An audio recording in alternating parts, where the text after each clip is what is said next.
Hey, salut les grillardins, c'est le chef Colosse. Pour ma capsule technique d'aujourd'hui, on va parler d'épices. Dans les épiceries de nos jours, il y a mille et une sortes d'épices. On va regarder ça un peu plus en profondeur. Quelle épice va avec quoi? Quelle épice choisir pour aller avec quel mets? Il y a plusieurs catégories, on va tous les regarder. Donc une chose est sûre, dans quelques minutes, vous allez savoir quoi acheter à l'épicerie puis pourquoi que vous l'achetez. Il y a 4 grandes catégories d'épices, donc on va les regarder une après l'autre. La première, c'est les salées. Donc, c'est les plus connus, c'est les plus populaires. Donc, vraiment, épices salées, il y en a mille et une sortes.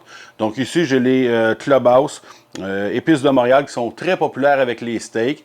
Donc, pour les choisir à l'épicerie, très facile, on regarde la liste d'ingrédients. Et puis, le premier ingrédient doit être du sel. Donc, vraiment, ça va nous indiquer que c'est une épice qui est très salée. Et puis, souvent aussi, en avant, maintenant, sur les étiquettes, les manufacturiers vont mettre des petits logos. Donc, si vous voyez un bœuf, très bon signe que c'est une épice salée. Pour la deuxième catégorie, on est à l'opposé des salés, on est avec les sucrés.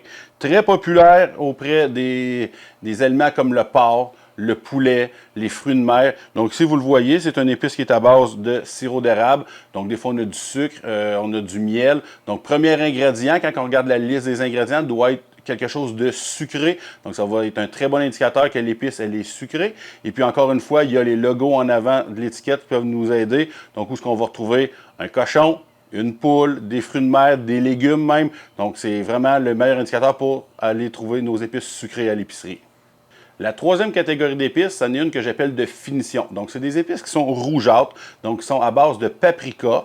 Vous pouvez avoir du paprika pur, paprika fumé, vous pouvez avoir vraiment du paprika mélangé avec du sel, avec de l'ail. Donc, il y a une multitude d'épices de finition. Quand est-ce qu'on les utilise? C'est vraiment comme dernière couche d'épices sur notre aliment pour amener une belle couche rouge, vraiment une couche uniforme sur l'aliment. Par exemple, vous faites des côtes levées. Je vais suggérer de mettre une première couche d'épices qui va être sucrée. Et puis, par la suite, on va aller mettre une couche de finition rouge pour vraiment venir mettre une belle couleur de finition. Donc, la finition, on mange avec les yeux, on mange avec la bouche, mais pour les yeux, une belle couleur, ça fait la job. La dernière catégorie d'épices, c'est celle qui est le plus méconnue, mais que je vous garantis que vous allez adorer. C'est ce qu'on appelle des épices gâteaux, des épices à dessert.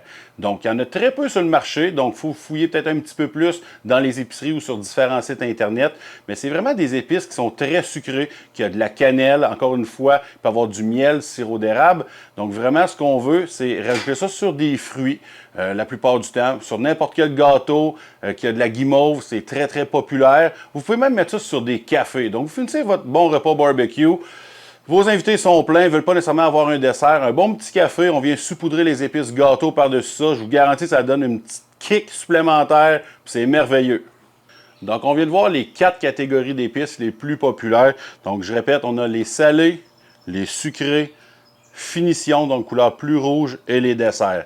Avec ça, les grillardins, vous allez assurer d'avoir des repas barbecue de première qualité. Gênez-vous pas à en mettre en bonne quantité. Vraiment, on a une viande de qualité, mais il faut rehausser la saveur. Puis pour ce faire, c'est les épices. C'est le secret du succès. J'espère que vous avez aimé ma capsule technique d'aujourd'hui, les grillardins. Donc, pour plus de capsules, plus de barbecue, plus de trucs, suivez-moi sur ma page Facebook, Guillaume Cloutier, Chef Colosse Barbecue, ou sur ma chaîne YouTube pour plus de vidéos. Sur ce, bye bye les grillardins.